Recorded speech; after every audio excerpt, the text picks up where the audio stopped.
모두의 건강을 생각하는 쿠키 건강 뉴스입니다. 첫 소식 전해드립니다. 국민건강보험공단이 병의원이나 치과, 약국 등에 지불하는 수가, 즉 요양급여 비용이 내년에 평균 1.98% 오릅니다. 건강보험공단은 최근 공단 산하 재정운영위원회를 통해 이 같은 내용을 의결했다고 밝혔습니다. 수가 평균 인상률은 전년도 인상률보다 0.11%포인트 낮은 1.98%로 결정됐는데요. 의료기관별 인상률은 병원이 1.6%, 치과 2.5%, 보건소 2.8%, 약국 3.6%, 조산원 4% 등입니다. 수가 인상에 따라 내년부터 병원이나 치과에서 환자가 내는 부담이 100원, 약국에서는 240원 오를 전망입니다. 어깨와 팔을 고정하는 힘줄인 회전근개는 한 번 파열되면 회복이 어려운데요. 파열된 회전근개를 재생하는 인공 조직이 개발됐습니다. 자가 조직을 쓰기 어려운 환자의 맞춤형 치료가 가능해질 것으로 보입니다. 포항 공과대 기계공학과와 미국 하버드 의대 공동 연구진은 3차원 바이오 프린팅을 이용해 회전근개 조직의 실제 구조를 모사한 복합 조직 플랫폼을 개발했다며 줄기세포가 포함된 플랫폼을 이식한 동물 실험에서 파열됐던 회전근개가 재생되는 것을 확인했다고 전했습니다. 연구팀은 플랫폼이 인체 조직과 유사한 구성 성분, 미세 환경을 제공하기 때문에 환자에게 적용하면 높은 치료 효과와 빠른 어깨 기능 회복을 기대할 수 있다고 덧붙였습니다. 식품의약품안전처는 탈모 예방, 치료 관련 제품을 불법으로 광고하고 유통한 온라인 홈페이지 257건을 적발해 방송통신심의위원회에 접속 차단을 요청했다고 밝혔습니다.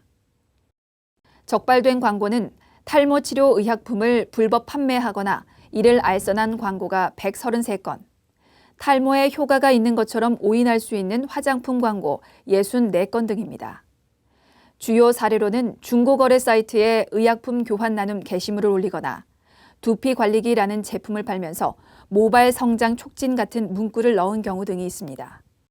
식약처는 의약품을 온라인에서 사지 말고 병원이나 약국에서 의사, 약사의 지도에 따라 구입하고 복용해야 한다고 전했습니다. 나이가 들어 심혈관 질환이 있더라도 운동을 꾸준하게 하면 사망 위험을 낮추는 데 큰 도움이 된다는 연구 결과가 나왔습니다. 연세대 의대 세브란스 병원 내과 연구팀이 지난 2003년에서 2012년 이뤄진 검진을 통해 심혈관 질환을 진단받은 노인 6천여 명의 자료를 분석했는데요. 2014년까지 이어진 조사 기간 중 운동을 계속 안 한 그룹의 100명당 사망자는 4.9명인 반면 운동을 지속한 그룹에서는 그 수치가 2.7명으로 훨씬 적었습니다. 연구팀은 치료와 운동을 병행하면 심혈관 질환으로 인한 사망 위험을 낮출 수 있다며 하루 10분 빠르게 걷기 등 중강도 운동을 지속하는 게 좋다고 설명했습니다.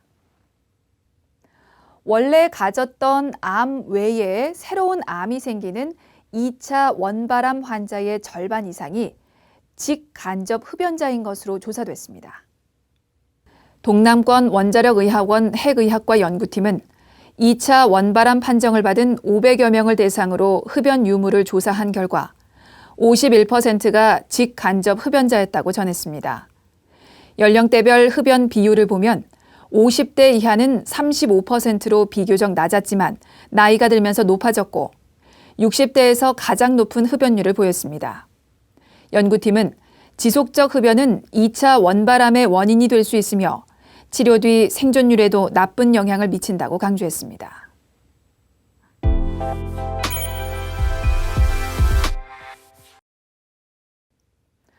여러분은 염증성 장 질환을 아시나요? 최소 석 달 이상 장에 염증이 지속되고 호전과 재발을 반복하는 만성 면역성 질환입니다. 궤양성 대장염과 크론병이 대표적이고요. 증상이 조절되지 않는 경우 변을 참지 못하는 대변 결박증이나 설사, 혈변, 복통 등으로 인해 일상생활에 큰 영향을 미치죠. 보통 항염증제나 스테로이드, 면역 조절제, 생물학제제 등 약물 치료를 하지만 효과가 없을 경우 수술 치료가 필요한데요. 문제는 근본 원인이 규명되지 않은 만성 질환이기 때문에 치료가 잘 되는 관액기 환자라고 해도 갑자기 재발을 경험할 수 있고 이때 의료진의 빠르고 적절한 치료를 받아야 합니다. 그런데요, 염증성 장질환 환자는 젊은 층이 다수여서 여행 등 해외로 나가는 경우가 잦고, 이때 증상 재발을 예측하기 쉽지 않아 해외 여행이 제한되거나 짧게만 가능했는데요.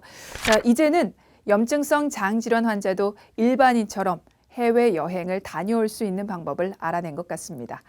분당 서울대병원 소화기내과 윤혁 교수팀이 해외여행 중 염증성 장질환 증상을 재발시키는 인자를 파악하기 위해 연구를 했는데요. 그 결과 증상 재발을 겪은 환자의 비율이 16%였는데 이들은 다른 환자들에 비해 대변 염증 수치가 높았고 고혈압이나 당뇨 등 동반 질환을 앓고 있었습니다. 또한 응급실 방문 이력이 있었고요. 반면에 상관관계가 있을 것으로 예상됐던 면역 조절제 및 생물학제제 투여 여부, 또 비행시간 및 여행 기간은 큰 영향이 없는 것으로 밝혀졌습니다.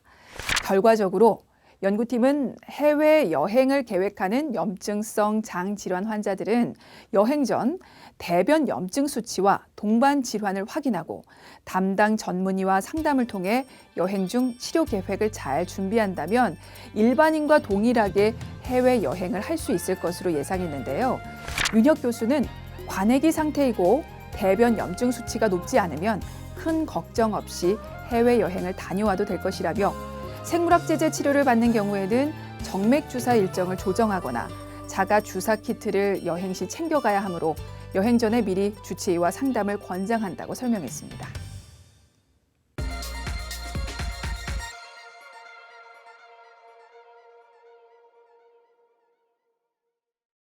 이상으로 쿠키 건강 뉴스를 마칩니다. 시청해주신 여러분 고맙습니다.